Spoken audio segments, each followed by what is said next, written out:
ప్రియమైన వర్లారా, ప్రభువైన యేసుక్రీస్తు నామములో అందరికీ వందనాలు. మరి ఈ దినం కూడా దేవుని వాక్య ధ్యానం కొరకై పరిశుద్ధ గ్రంథంలో నుంచి అపోస్తలుడైన పౌలు కొరింథీయులకు రాసిన మొదటి పత్రిక 6వ అధ్యాయము 20వ వచనం చదువుకుందాము. మొదటి కొరింథీయులకు 6వ అధ్యాయం 20వ వచనం. విలువ పెట్టి కొనబడిన వారు గనుక మీ దేహముతో దేవుని మహిమపరచుడి. Glorify God, glorifying God with your body also. కాదా? కాబట్టి మీ దేహముతో కూడా ఆయన మహిమపరచుట, దేవుని మహిమపరచుట అనేటువంటి చాలా ప్రాముఖ్యం. ఎందుకంటే ఈ దినం కూడా ఆరాధన దినంగా ఉంటుంది కాబట్టి మహిమపరచుట లేక ఆయన ఘనపరచుట లేక ఆయన స్తుతించుట అనేటువంటి అంశములన్నీ కూడా ఆరాధనకు సంబంధమైన విషయం. కాబట్టి ఈ దినము ఈ ఆరాధనకు సంబంధమైన విషయం ఆరాధనంగా ఉంటుంది. కాబట్టి ఆరాధనకు సంబంధమైన విషయాల్లో మనం ఇక్కడ చెప్పేది ఏంటంటే దేవుడు మనలను ఏం చేశాడంట? కొన్నాడంట, కొనింటున్నాడు. కొనబడటం అంటే అర్థం ఏంటంటే మరి పాత నిబంధన గ్రంథంలో కానీ నూతన నిబంధన గ్రంథంలో కానీ రోమా సామ్రాజ్యంలో మరి ఇక్కడ చూస్తే ధనవంతులైన వారు పేదవారిని లేక కొంతమంది దాసులుగా కొనుక్కుండేవాళ్ళు అనమాట. డబ్బులు ఇచ్చి కొనుక్కుండేవాళ్ళు. అది ఆ దినాల్లోని ఆ సందర్భమైనటువంటి కంపారిజన్ ఇక్కడ చెప్తున్నాడు. కాబట్టి కొన్నవాడు, దాసుడైన వాడు తన యజమానికి సర్వ హక్కు ఉంటుంది. అదేవిధంగా మనము కూడా ఎక్కడుంటున్నాము? సాతానుకు దాసులుగా ఉంటున్నాము. లోకములో సాతాను కార్యములకు, అలవాట్లకు, పద్ధతులకు, మాటలకు దాసులుగా ఉంటున్నాం. అయితే యేసుప్రభువు ఏం చేశాడు? మనలను మరి ఆయన విమోచించుంటున్నాడు. ఎట్లాగా? ఆ యొక్క మరి యజమాని దగ్గర నుంచి దాసుని విమోచించాలంటే యూ హ్యావ్ టు పే. అక్కడ ఆయనకు క్రైమ్ చెల్లించాలి. అదేవిధంగా సాతాను యొక్క బంధకంలో ఉండే నన్ను విడిపించడాని కొరకై యేసుక్రీస్తు ప్రభువు తన రక్తాన్ని చిందించినాడు. ఎందుకంటే మనం అందరం కూడా అటువంటి కట్టబడిన స్థితిలో ఉంటున్నాము అనేటువంటి కార్యాన్ని మరి రోమీయులకు రాసిన పత్రిక చూస్తాం. ఏ భేదము లేదు, అందరూ పాపం చేసి దేవుడు అనుగ్రహించి మహిమను పొందలేకపోతున్నారు.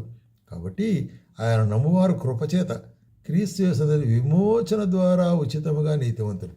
క్రీస్తు యేసు మనలను విమోచించుతున్నాడు. ఎట్లాగా విమోచించుతున్నాడు అంటే మరి చూసినట్లయితే మనం ఎఫెసీయులకు రాసిన పత్రికలో చూస్తున్నాం కదా, ఎట్లా విమోచించినాడు? ఆయన తన రక్తమిచ్చి కదా. 7వ వచనం. దేవుని కృపామధ్యస్థను బట్టి ప్రియనందు ఆయన రక్తం వలన మనకు విమోచనం అనుగ్రహించినాడు, అనగా పాప క్షమాపణ అనుగ్రహించుతున్నాడు. కాబట్టి పాపములు క్షమించబడుట, పాపపు కట్లు విడువబడుట అనేటువంటి కార్యాన్ని అంత మునుపు ఎట్లాగుంటాం? పాప బంధకాల్లో, పాప కట్లలో ఉంటున్నాం. అందుకొరకే ఈ యొక్క ఇశ్రాయేల్ గురించి రాస్తూ, ధర్మశాస్త్రాన్ని గురించి రాస్తూ అపోస్తలుడైన పౌలు మరి గలతీయులకు రాసిన పత్రిక 3వ అధ్యాయం 14వ వచనంలో ఏమంటాడంటే మరి మీరు మునుపు మనలను ధర్మశాస్త్రం యొక్క శాపము నుండి విమోచించును. క్రీస్తు మనలను ధర్మశాస్త్రం యొక్క శాపము నుంచి విమోచించుతున్నాడు. ధర్మశాస్త్రము ఏం చెప్తుంది? పాపం చేసిన వాడు చావాల్సిందే. వ్యభిచారం చేస్తే రాళ్ళు తీసుకొట్టి చంపేశారు. కాబట్టి ఇటువంటి శిక్ష. అయితే మరి ఈ ధర్మశాస్త్రం నుంచి విడుదల పొందలేకపోయినారు ఎవరు? అయితే క్రీస్తు మన కొరకు ఏం చేశాడు? ఆయన శిలువలో వేలాడి తన రక్తమంతా కార్చి ధర్మశాస్త్రంలో మనకు విరోధముగా ఉన్నటువంటి ఆజ్ఞలు తన యొక్క మరి తుడిచివేశాడంట తన రక్తం చేత. ఎంత గొప్ప కార్యం! అది కొరకే ఇప్పుడు మీరు విమోచించబడిన వారు అంటున్నాడు. కాబట్టి మనం విమోచించబడిన వారం కాబట్టి మనం ఆయన మహిమపరచాలా. కాబట్టి ఆరాధనలో ప్రభువా నన్ను విమోచించినావు, నేను కట్టబడినాను, నేను అమ్మబడిన వారికి ఉన్నాను, నేను దాసునిగా ఉన్నాను, పాపిగా ఉన్నాను, అయితే నీ రక్తము ద్వారా నన్ను కడిగినావు, విమోచించినావు, అని విడగా చేసుకున్నావు, దానికి స్తోత్రము అనేటి విధంగా మనం ఆయన్ను స్తుతించవలసిన అనుకుంటున్నాము. అది కొరకే చూస్తుంటున్నాము. కొలసీలకు రాసిన పత్రిక కూడా ఎట్లాగ విమోచించుతున్నాడంటే మరి చూడండి, కొలసీలకు 1వ అధ్యాయం 13వ వచనంలో గమనించినట్లయితే ఏమంటాడు? రైట్. ఆయన కుమారుడు యందు మనకు విమోచనం అనగా పాప క్షమాపణ కలుగుతున్నది. పాప క్షమాపణ అనేటువంటి విమోచనం. కాబట్టి పాపములు క్షమించబడుట అనేటువంటిది. కాబట్టి దేవుడు మాత్రమే పాపమును క్షమించగలడు. అందుకొరకే ఆయనే ఏం చేశాడు?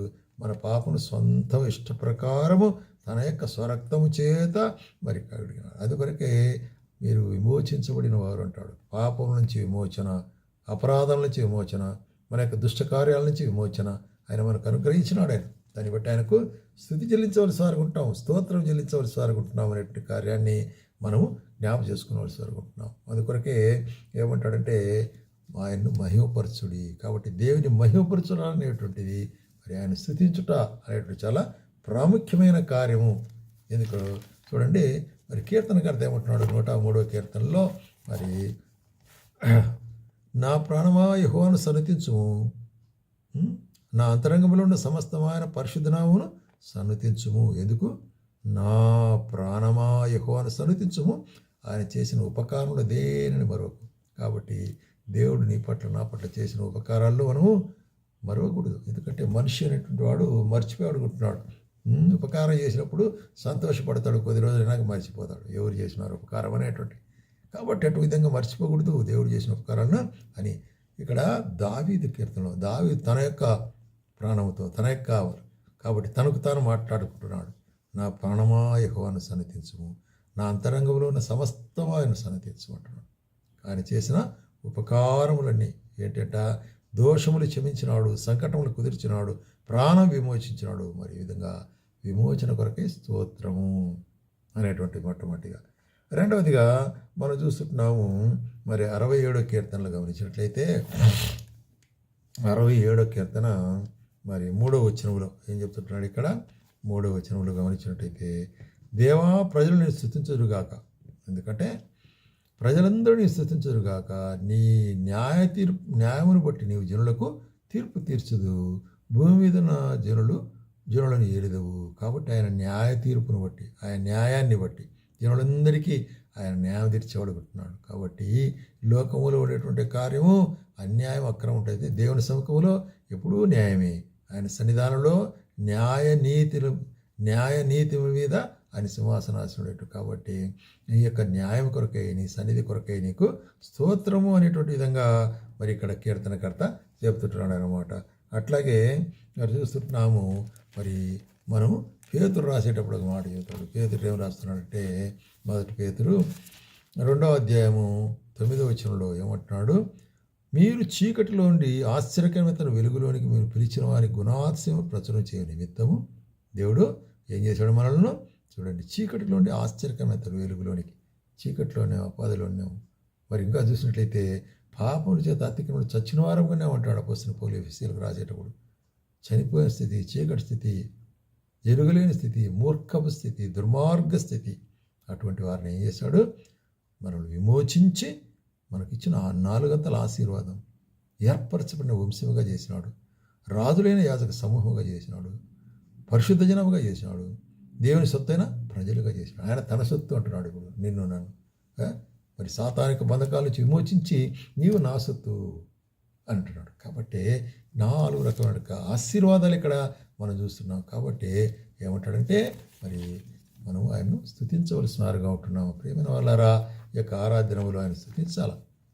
మరి స్తుతించడం అనేటువంటిది ఏదో నోటి మాటల చేత మాత్రమే కాదు. అందుకొరకే మత్తయి సువార్తలో ఏమంటాడంటే, మీరు నన్ను మైపరచాలంటే ఏం చేయాలంటున్నాడంటే, చూడండి రైట్ 16వ వచనం, 5వ అధ్యాయం 16వ వచనం, మనుషులు మీ సత్క్రియలు చూచి మీ పరలోకపు తండ్రిని మహిమపరచునట్లు వారి ఎదుట మీ వెలుగు ప్రకాశింపనీయుడి. కాబట్టి ఇతరులు చూసేటప్పుడు ఈయన మరి క్రీస్తు బిడ్డ, దేవుని యొక్క బిడ్డలు, కాబట్టి వీరి యొక్క మరి గుణలక్షణాలే, తర్వాత వీరి యొక్క అలవాట్లే వేరేగా ఉంటాయి అనేదండి. అంటే దాన్ని ఏం చూస్తున్నాడు? మీ వెలుగు అంటాడు.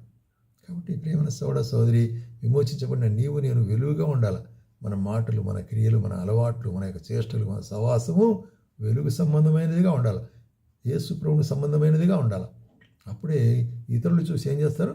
మనలను బట్టి దేవుని మహిమపరుస్తారు. ఇది ఎంత గొప్ప అద్భుతమైన కార్యం. కాబట్టి దేవుని మహిమపరచుట అంటే ఏదో నోటి మాటల ద్వారా మహిమపరచడం మాత్రం కాకుండా మన క్రియల ద్వారా కూడా ఆయన మహిమపరచాలి. అందుకొరకే ఇంకా ఒక ముఖ్యమైన కార్యాన్ని అపోస్తలుడైన పౌలు హెబ్రీయులకు రాసిన పత్రికలో రాస్తాడు. అంటే ఇక్కడ ఏం రాస్తున్నాడంటే, మీరు 13వ అధ్యాయం 15వ వచనంలో మనం చేస్తుంటే, కాబట్టి ఆయన ద్వారా మనం దేవునికి ఎల్లప్పుడూ స్తుతియాగము చేయదము. స్తుతియాగం, సాక్రిఫైస్, యాగం అనేటువంటి దగ్గర ఏముంటుంది? అక్కడ బలి అనేటువంటిది ఉంటుంది, అక్కడ మరి నిప్పు అనేటువంటిది ఉంది. కాబట్టి బలి చేశాడు నిప్పు. స్తుతి యాగం అనేటువంటిది మన జిహ్వాయాగమే. మన కింద చెప్తున్నాడు, అనగా ఆయన నామం ఒప్పుకొని జిహ్వాఫలం అర్పించదము.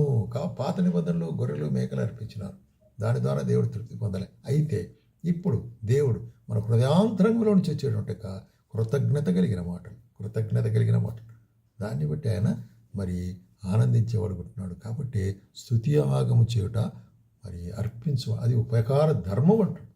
ఉపకార ధర్మం చేసేది కూడా మంచిదట. కాబట్టి దేవుడు మనల్ని ఏం స్వీకరిస్తున్నాడు? మన అంతరంగంలో నుంచి వచ్చేటువంటి మాటలు, అంతరంగంలో నుంచి వచ్చే మరి కృతజ్ఞతను ఆయన ఎదురు చేసేవాడుకుంటున్నాడు. కాబట్టి దేవుడు ఆత్మ కనుక ఆయన ఆరాధించేవారు ఆత్మతోనూ సత్యంతోనూ ఆరాధించాలి. ఆ విధంగా ఆరాధించడానికి ప్రభు మనకు సహాయం చేయనుగా.